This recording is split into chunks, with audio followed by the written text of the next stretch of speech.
साल 1980 जून महीना और तेज बारिश। बम्बई के सबसे अमीर इलाकों में से एक पैडर रोड के एक बंगले के लोहे के गेट से एक काली मर्सिडीज कार निकली। कार को गेट से बाहर जाते उस बंगले की बालकनी पर खड़ा एक शख्स देख रहा था। वो थोड़ा परेशान सा था। उसने अपने सफेद कुर्ते की जेब में से रखे 555 सिगरेट के पैकेट से एक सिगरेट निकाल कर वो सुलगाने लगा और 2 घंटे और 7 सिगरेटों के बाद वही मर्सिडीज कार वापस उसके घर के गेट में घुसती दिखाई दी। कार के ड्राइवर ने तेज बरसात के बावजूद लपक कर कार का पीछे का दरवाजा खोला। कार से एक 70 साल की बुजुर्ग महिला उतरी। उस महिला का नाम था जेनाबाई दारूवाली और उस घर के मालिक का नाम था हाजी मस्तान। हाजी मस्तान जुर्म की दुनिया का वो नाम था जिससे पूरी बम्बई कांपती थी। मस्तान एक ऐसा डॉन था जिसने कभी एक भी गोली नहीं चलाई, न ही कभी उसके खिलाफ किसी अदालत में जुर्म साबित हो सका, लेकिन फिर भी उससे पूरी मुंबई खौफ खाती थी। बचपन में अपने पिता के साइकिल के दुकान पर काम करने वाला हाजी मस्तान जवानी में पैसों के लिए कूली बन गया और आगे चलकर मुंबई का अंडरवर्ल्ड डॉन भी बना। इसकी कहानी किसी फिल्मी कहानी से कम नहीं है। 1944 के दशक में मस्तान की मुलाकात मुंबई की गालिब शेख नाम के एक आदमी से हुई थी। उसने मस्तान से कहा कि अगर वो डॉकयार्ड पर कूली बन जाए और कपड़ों के थैले में कुछ सामान चीजें छुपाकर बाहर लाए तो वो उसके बदले उसे अच्छा खासा पैसा देंगे। मस्तान ने डॉक पर कूली का काम शुरू कर दिया। उस समय लोग विदेशों से इलेक्ट्रॉनिक सामान, महंगी घड़ियां और सोना चांदी के गहने लेकर आते थे जिस पर बहुत टैक्स लगता था, इसलिए डॉकयार्ड पर तस्करी करना बड़े फायदे का सौदा था। मस्तान इस काम में धीरे धीरे माहिर हो गया जिसके बदले उसे अच्छा पैसा मिलने लगा। मस्तान का एक रूल था, वो उन्हीं सामानों की तस्करी करता था जिससे किसी की भी जिंदगी को नुकसान न हो। वो ड्रग्स या हथियार की स्मगलिंग नहीं करता था। 1950 का दशक मस्तान की जिंदगी के लिए किसी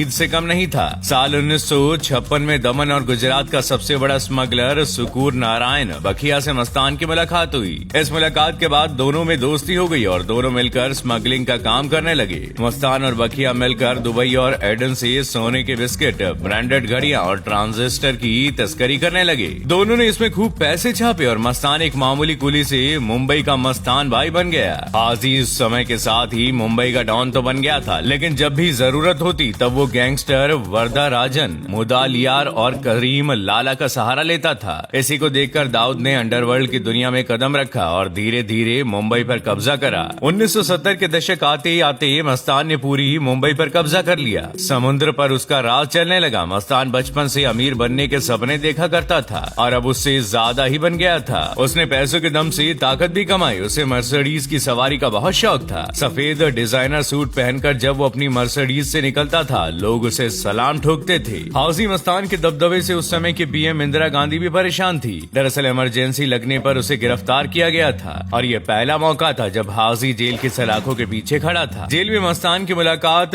जेपी से हुई थी। जेपी से मिलने के बाद हाजी बिल्कुल ही बदल गया। साल 1980 में उसने जुर्म की दुनिया को अलविदा कह दिया। हाजी मस्तान ने 1984 में एक पॉलिटिकल पार्टी भी बनाई जिसका नाम दलित मुस्लिम सुरक्षा महासंघ रखा गया। पार्टी ने चुनाव भी लड़ा लेकिन कामयाबी नहीं मिली। जिंदगी के आखिरी वक्त में मुंबई का सबसे पहला अंडरवर्ल्ड डॉन और कुख्यात तस्कर अपने परिवार के साथ रहा और साल 1994 में हाजी मस्तान मिर्जा की दिल का दौरा पड़ने से मौत हो गई। दोस्तों आज की वीडियो में बस इतना ही। आपको हमारी वीडियो कैसी लगी हमें कमेंट करके जरूर बताइएगा। वीडियो को लाइक और शेयर करना ना भूलें और ऐसी मजेदार वीडियोस के लिए चैनल को सब्सक्राइब जरूर कर लें।